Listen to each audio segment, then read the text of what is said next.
अब तक आपने देखा साल 2005 की आखिरी रात बिहार के वैशाली जिले के रामपुर श्यामचंद गांव में 15-16 लोग हथियार, रस्सी और पेट्रोल लेकर विजेंद्र महतो के घर में घुस जाते हैं। उसे तख्त से बांधकर पूरे परिवार पर पेट्रोल उड़ेल देते हैं। गांव वाले भी मदद करने नहीं आते, बल्कि अपने घरों के दरवाजे बंद कर लेते हैं। विजेंद्र अर्धजली हालत में भागकर अपने भाई के घर पहुंचता है। उसे पटना के पीएमसीएच में भर्ती कराया जाता है, पर उसकी गर्भवती पत्नी, 6 बच्चे और मवेशी जिंदा जल जाते हैं। 6 घंटे बाद भी पुलिस नहीं पहुंची तो तब के सीएम नीतीश कुमार ने थानेदार नसरुद्दीन खान को सस्पेंड कर अंजनी कुमार को प्रभारी बना दिया। उन्होंने तुरंत गांव पहुंचकर जांच शुरू की। दैनिक भास्कर की थ्रिलर सीरीज मृत्युदंड के एपिसोड 8 के पार्ट 3 में अब आगे की कहानी।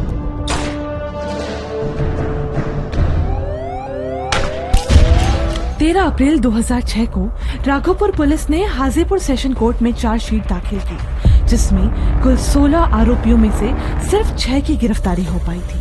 मुख्य आरोपी जगत राय और विपत राय अभी भी फरार थे। पुलिस ने चालाकी से 2 गिरफ्तार आरोपियों को मुख्य आरोपी बताकर कोर्ट में पेश किया। इसी बीच घायल विजेंद्र महतो की हालत बिगड़ती चली गई। तब सरकारी वकील आजम हुसैन ने कोर्ट से गुहार लगाई कि विजेंद्र का बयान दर्ज किया जाए। कोर्ट ने इस पर मंजूरी भी दी। 3 महीने बाद पुलिस सुरक्षा में विजेंद्र को व्हीलचेयर पर लाकर बयान दर्ज कराया गया। विजेंद्र ने अपने बयान में साफ साफ कहा, जगत, विपत, बच्चा बाबू राय ने अपनी बीवियों के साथ मिलकर मेरे परिवार को मेरी आंखों के सामने चला दिया। मैं बस अपने परिवार के चीखने चिल्लाने की आवाज सुनता रहा।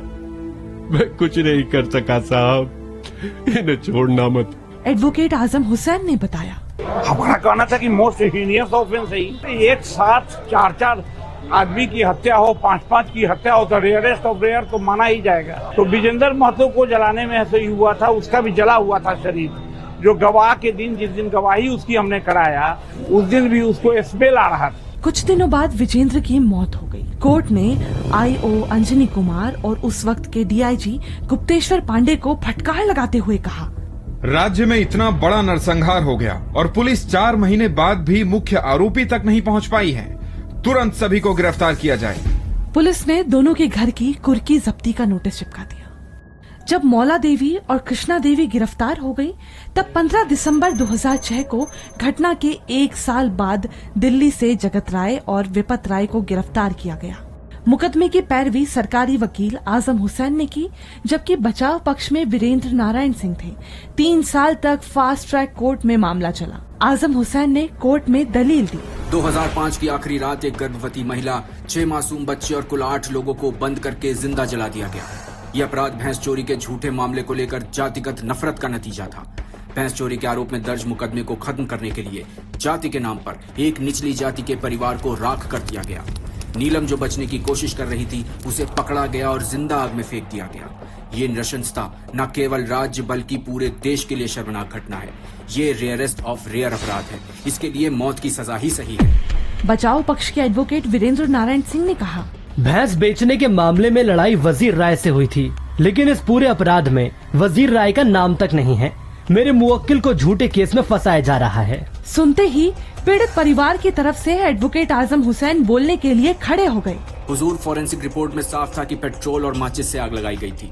पोस्टमार्टम रिपोर्ट भी जलने से मौत की पुष्टि करती है। मवेशियों के पोस्टमार्टम में भी पेट्रोल के निशान मिले हैं। एडवोकेट वीरेंद्र नारायण सिंह ने बताया, हम जिस तरह का केस था, वकील है, डिफेंस काउंसिल है, लेकिन मानवता हमारी समाप्त नहीं हुई है कि हम जो है उसको एकदम रूह कांप जाता है। जब केस लिए हुए थे तो हमको कंडक्ट करना ही था, बचाना ही था, लेकिन हमारे हाथ से बच नहीं सका वो।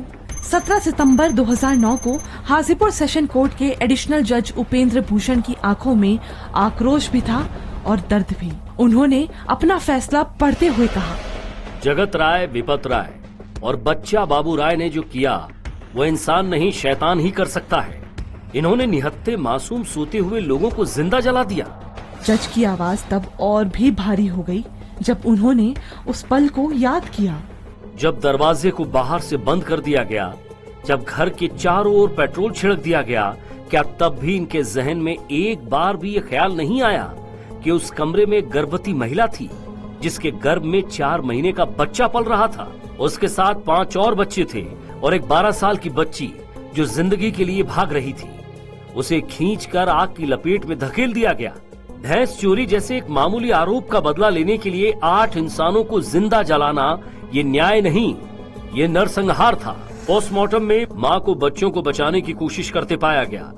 पीड़ित परिवार की ओर से 17 गवाह सामने आए और इस केस का सबसे अहम गवाह विजेंद्र महतो अब इस दुनिया में नहीं है।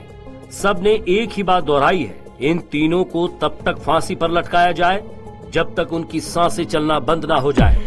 सरकारी वकील आजम हुसैन ने बताया, पहले यहाँ कन्विक्शन हुआ सेशन कोर्ट से हाजीपुर से, उसके बाद वो इसके खिलाफ वो अपील में गया एक्यूज ऑनरेबल कोर्ट पटना से भी बहाल रहा। उसके बाद सुप्रीम कोर्ट गया, सुप्रीम कोर्ट से भी बहाल। उसके बाद जो हमको नॉलेज है कि प्रेसिडेंट ऑफ इंडिया के पास भी भेजा मौका और उसमें भी उसका डिसमिस हो गया।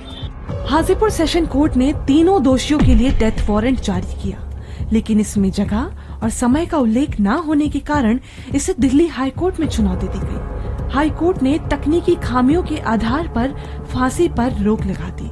फिलहाल तीनों आरोपी भागलपुर सेंट्रल जेल में बंद हैं, जबकि कुछ आरोपी अब भी फरार हैं। विजेंद्र महतो का इकलौता बेटा पंकज, जो उस वक्त दिल्ली में था, बच गया। अब वो अपने परिवार के साथ गांव में ही रह रहा है।